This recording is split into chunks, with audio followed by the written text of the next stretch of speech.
Good morning, folks. Welcome to another episode of the Rifle Church channel. Today is going to be giving you a bit of an update on the Cabin Fever Challenge.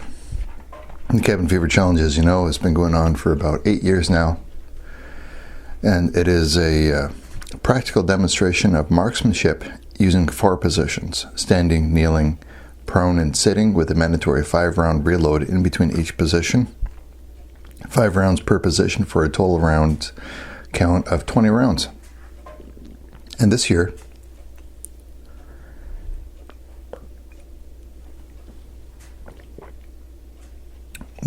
is a little bit different from the previous 7 or 8 years, in that there are very few people entering into the competition.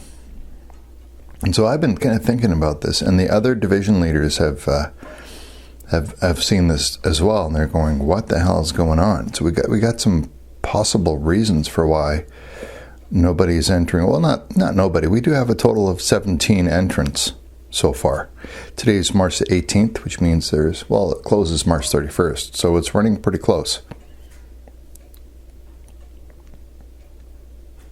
There are a total of 5 divisions: unlimited, which means you can pretty much run any semi-automatic rifle that you want; vintage, which is Division 2, which is, upwards of 1958 and previous to that. So vintage semi-auto, manual repeating, lever guns, bolt actions, pump actions, manual repeaters. Single shots and muzzle loaders. There isn't a single entrant for muzzle loaders this year. A total of 17 people. So why so few people? We're wondering whether we're going to get any more.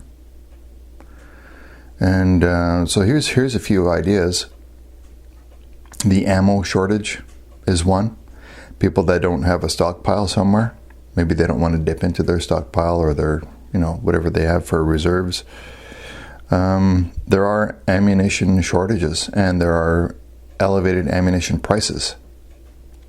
Not everywhere, but I think it's a common theme that I've been reading about. It doesn't matter whether you're in Europe or North America. It still seems to be the same phenomenon. So ammo shortages.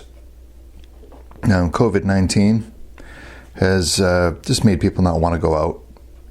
Now, you may be in one of those age categories or risk classifications that maybe it's just not worth it. Maybe it's just not worth it. There have been range closures. I know that.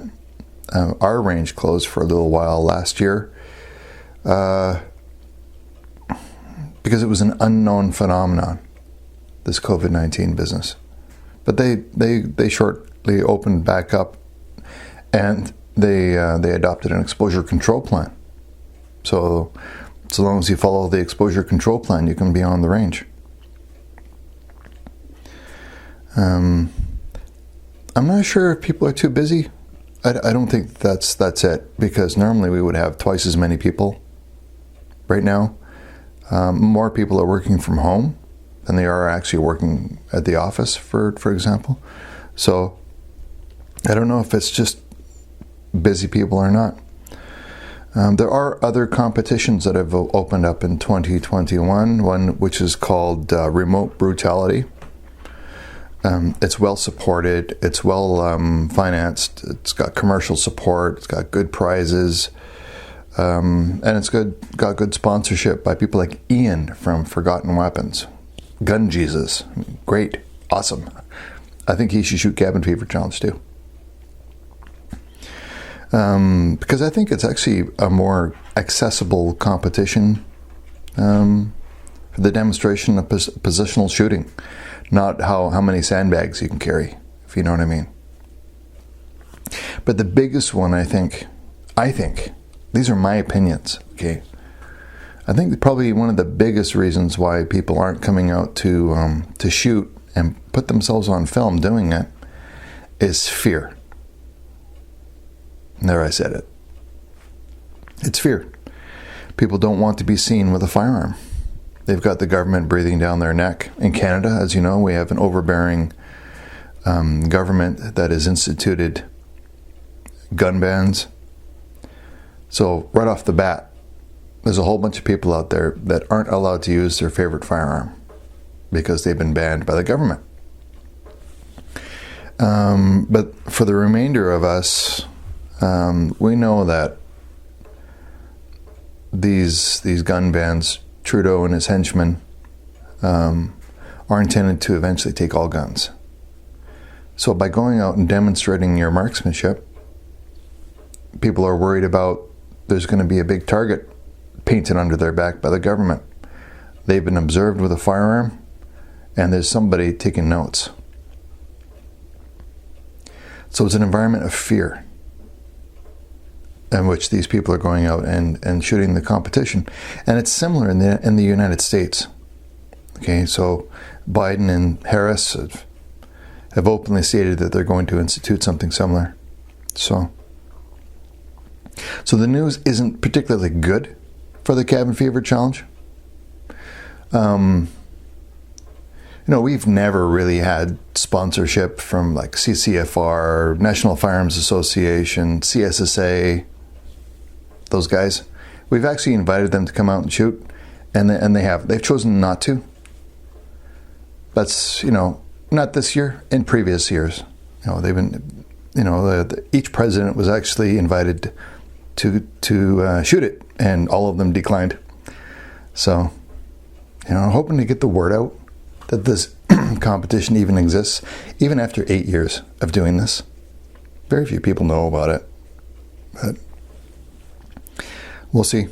Anyway, so that's kind of the update. It's not good news, but the good news is, so far we've got 17 submissions.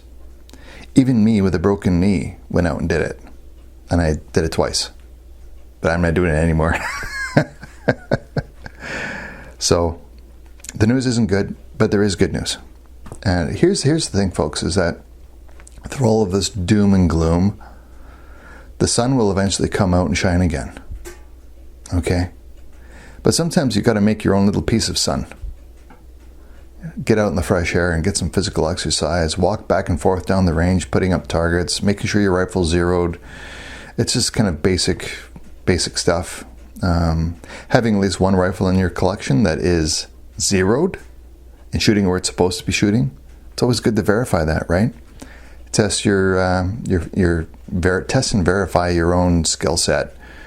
Are there specific positions that you should be focusing on, and filming yourself to do it? It really helps you to learn. You study your film, watch your film, your footage. Say, geez, I'm doing that. I shouldn't be doing that. Or maybe I should try this. Now, watching yourself shoot, it's a great learning opportunity for you to see, okay, I can develop in this area, or I can do this differently. So it's good for you. It's good for your skills and drills. Anyway, that's it, folks.